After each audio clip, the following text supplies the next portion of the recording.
You kneel on cold stone. Not metaphorically, literally. Your knees ache where bone meets stone, and the ache feels intentional.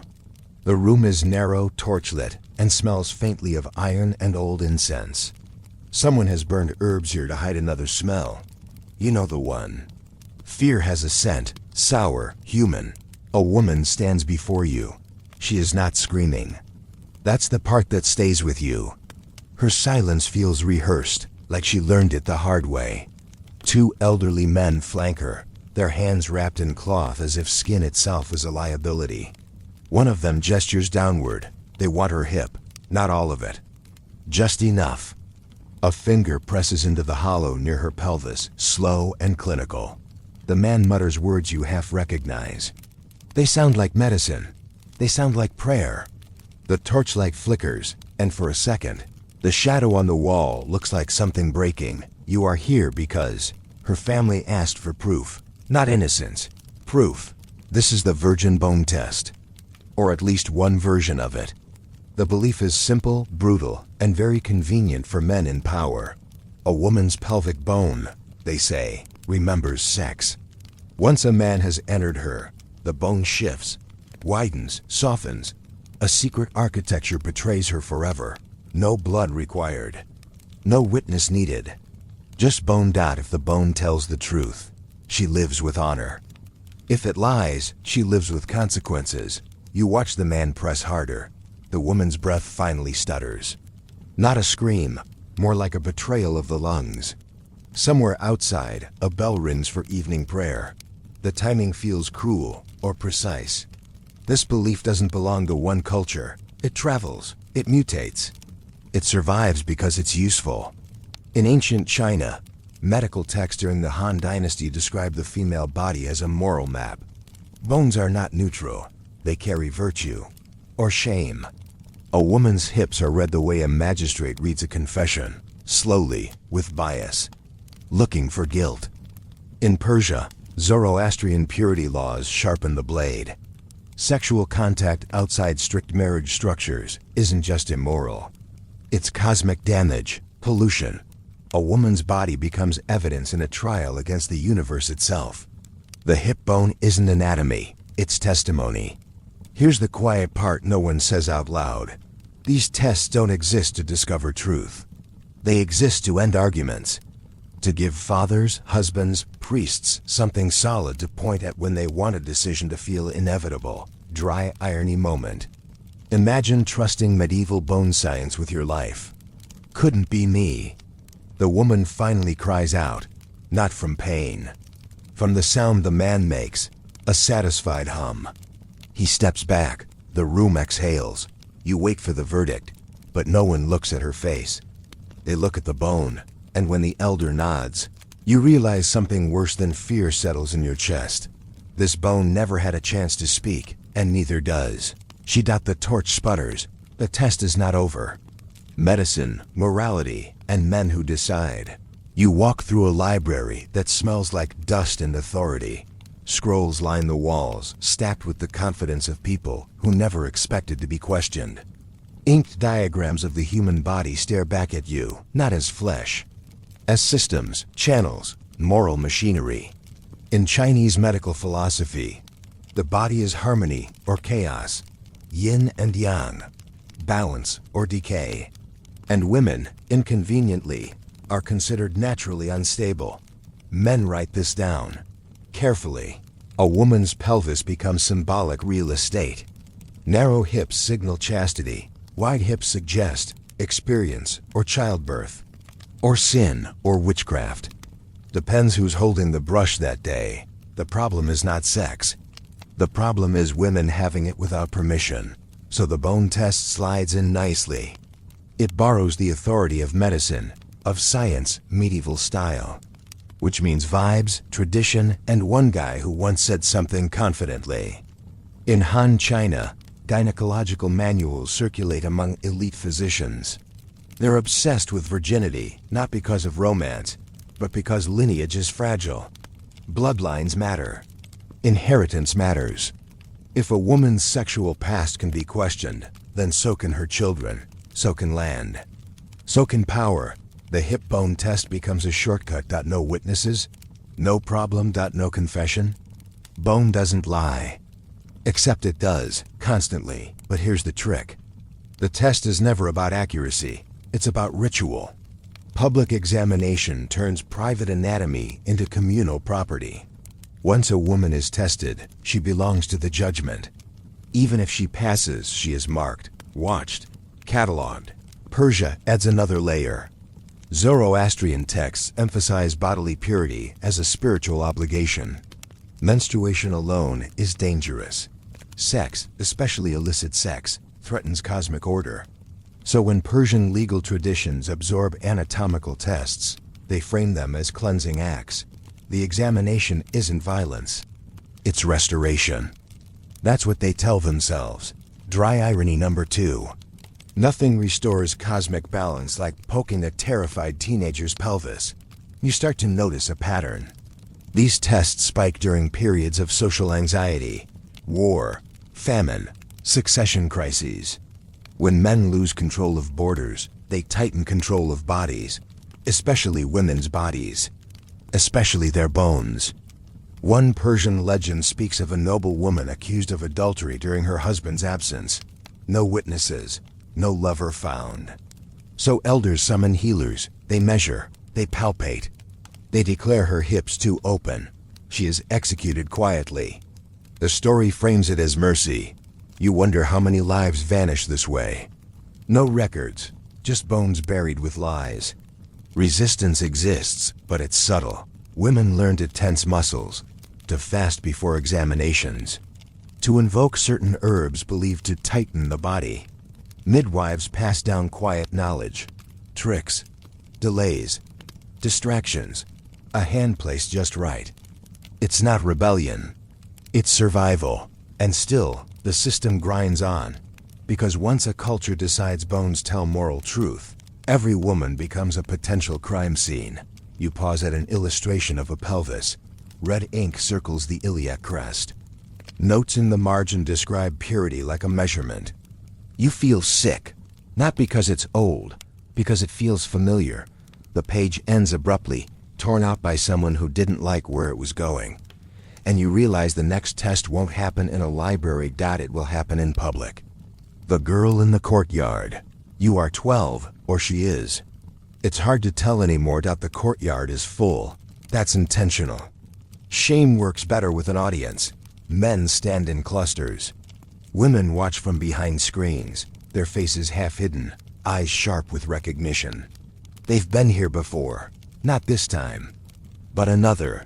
The girl's name is never recorded. Legends don't need names when the lesson matters more. She's accused because someone needed her to be. A neighbor's son. A rumor. A glance held too long at the well. It doesn't take much. The accusation sticks like ash. Her father pleads. Her mother cries. The officials nod sympathetically. Then they call for the test. The bone test. She is laid on a mat. The ground is warm from the sun. That almost makes it worse. Her dress is lifted with professional detachment. The examiner speaks gently, as if kindness will soften the moment. His fingers are cold. You are close enough to hear her breathing change. This is the part no medical text captures. The way a child learns her body is no longer hers. The way silence becomes strategy.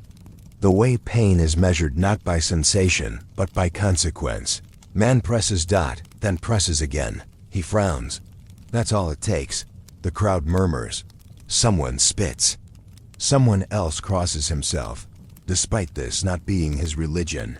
Fear borrows gestures from anywhere. The verdict is announced. The bone shows evidence of corruption. No one asks how a bone learns sin. Dry irony number 3. Apparently, hips have better memories than humans. The punishment varies by region. In some stories, she is married off immediately to an older man. Used goods still have value if transferred quickly. In others, she is sent to a temple as a servant, her sexuality neutralized by isolation. In the darkest versions, she disappears entirely.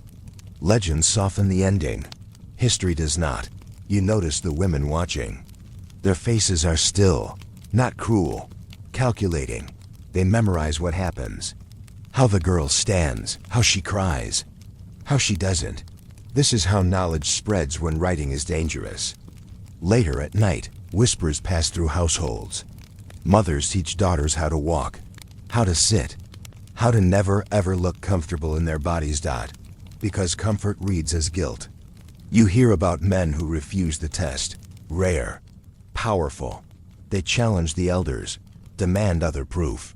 These men are praised in stories, heroes, exceptions that prove the rule. The system doesn't collapse because of them. It adapts. The bone test doesn't need to be universal. It only needs to exist, like a shadow, like a threat, and the girl becomes a warning told without words. Years later, her bones are unearthed during construction. Workers find them and comment on how narrow the hips are. Someone jokes that she must have been virtuous after all. Everyone laughs. You don't, because you understand something now. The test was never about sex. It was about obedience. And the next story won't involve a girl. It will involve a woman who refuses to break. When the bone says no, you expect the system to win every time. That's the mistake. In a Persian city near the trade routes, a woman named Anahita is accused. Her husband is dead. Her property is valuable. Her refusal to remarry makes people nervous. Independence always does. So the accusation comes. Adultery, defilement, disorder. She agrees to the test. That's what shocks everyone. The courtyard fills again. Different city. Same ritual. Same confidence from the men who think anatomy obeys belief. The examiner approaches. Hands ready. Certainty polished by tradition. He presses. Nothing. He presses harder. Still nothing. He mutters, adjusts, tries again. The bone does not comply. Murmurs ripple. This is dangerous. A test that fails undermines more than one accusation. It threatens the whole structure. Anahita remains silent, calm, almost bored. That's the real offense. The elders confer. Sweat beads. They accuse the examiner of incompetence. He defends himself. Loudly. Too loudly. The crowd senses weakness. Anahita speaks once. Just once. She asks if the bone remembers truth, or only what men want to hear. Silence crashes down. This is recorded. Barely. In a marginal note in a legal manuscript. A warning disguised as trivia. The aftermath is unclear. Some say she is exiled. Others say the charges are dropped quietly. What matters is this. The test fails publicly, and everyone sees it. From then on, the ritual becomes less common in that region. Not gone, just quieter. More controlled, less public. Power doesn't abandon tools. It hides them when they misfire. Dry irony, final hit. Turns out bones don't like lying on command. You step back from the story and feel the chill linger. These tests fade, but the logic survives. Modern science dresses it up. Hymens, scans, pseudoscience with better lighting. The hunger to police women's bodies never really leaves. You ask yourself, the question history refuses to answer. If a culture needs your bones to prove your worth, what happens when even your skeleton isn't safe? The candle goes out. And the darkness doesn't explain itself. When ritual fails, punishment escalates. You can feel it shift, not the bone. The mood. Once a ritual stops working reliably, power doesn't abandon it. Power punishes harder. The failure isn't the test.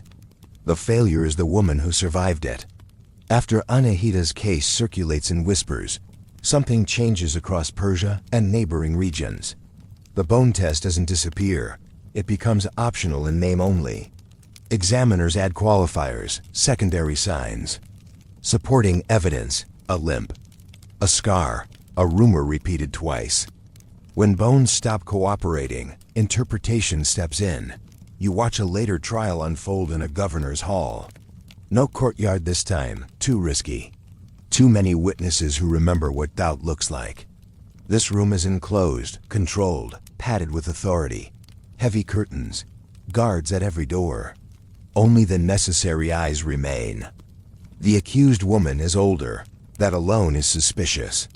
Older women aren't supposed to exist without explanation. Widowhood buys time, not safety. She stands straight. That's mistake number one. Defiance is read as experience. Experience is read as guilt.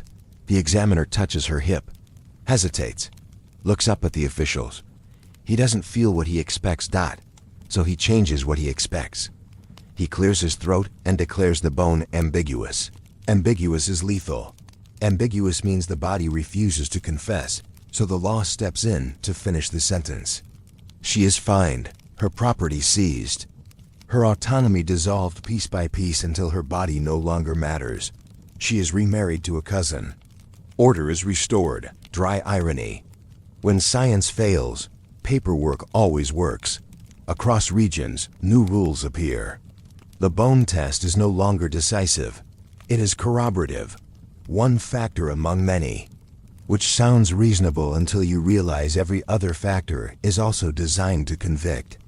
The body is still central, just less trusted. Women notice. Midwives notice first. They understand bodies better than courts ever will. They warn younger women that passing a test no longer guarantees safety. Silence becomes more dangerous than ever. Because now innocence is unstable. You realize something colder than fear settles in. The system doesn't need certainty. It needs momentum. Once accusation starts moving, nothing is allowed to stop it. And bones, unreliable things, are slowly being replaced by something worse. Confession. Confession is the new bone. You don't need anatomy anymore. You need words. As the bone test loses its mystique, interrogations grow longer, more psychological. Officials discover something simpler than pelvic measurements. People will say anything to make pain stop, especially when pain is framed as purification. The accused are kept awake, prayed over, asked the same question from different angles until memory blurs. Did you feel desire? Did you dream? Did you ever think about it? Thought becomes evidence. Hesitation becomes admission. Women are encouraged to confess spiritually, even if they are physically pure. That distinction doesn't save them. It damns them more elegantly. You sit in on a confession in a small religious court. The woman speaks softly. She admits to impure thoughts. Who wouldn't? The scribe nods, satisfied. He writes quickly. Ink scratches louder than her voice. No bone test is required. The confession proves internal corruption. The body is guilty by association. Dry irony. Turns out the most dangerous part of a woman isn't her hips. It's her imagination. The church and state align beautifully here. Seen becomes invisible and therefore infinite. Any woman can be guilty. Every woman must prove she isn't. The burden never lifts. Stories circulate of women who refuse to confess. These stories always end badly. Silence is framed as pride. Pride is worse than lust. Pride suggests autonomy. Autonomy cannot be tolerated. You start to see the pattern repeat across cultures and centuries. The specifics change.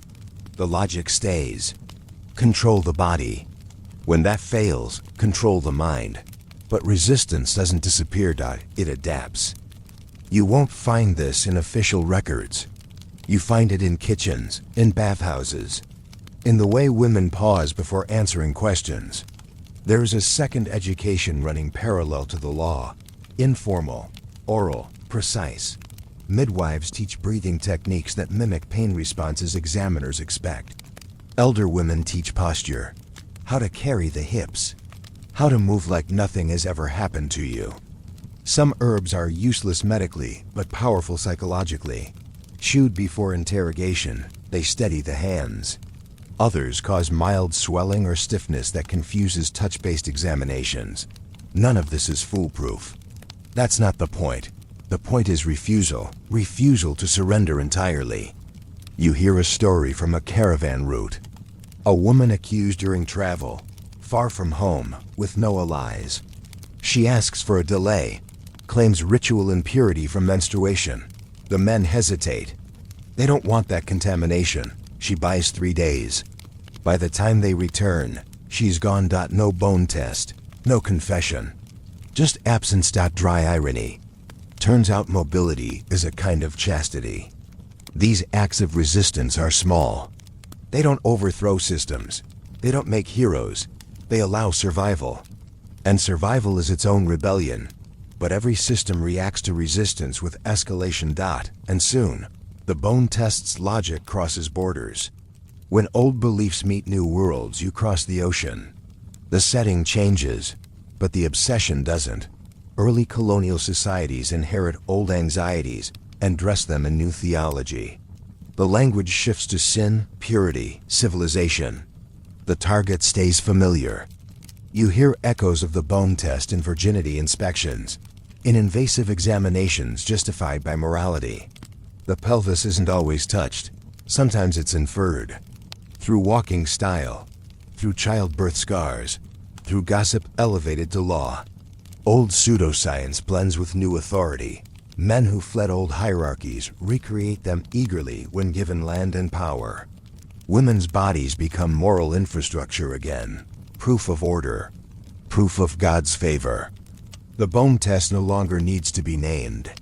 Its spirit survives in every demand for bodily proof of virtue. You feel the chill of recognition. This isn't ancient history, it's a template. You wonder how many rituals vanish only to be reborn under better branding. How many bones escape touch but not judgment? The candle burns low and the question presses harder than any examiner ever could. If belief can rewrite anatomy once, how many times has it already done so? The flame flickers. And in the dark, something old waits to finish the story. The test that refuses to die. You think this ends with dust, old scrolls, dead languages, bones buried under collapsed temples. That would be comforting. History locked behind glass, labeled harmless, but the logic never died. It just changed uniforms. You step into a brighter room, no torches, white walls, clean instruments. The smell is antiseptic instead of incense. Authority now wears education instead of robes.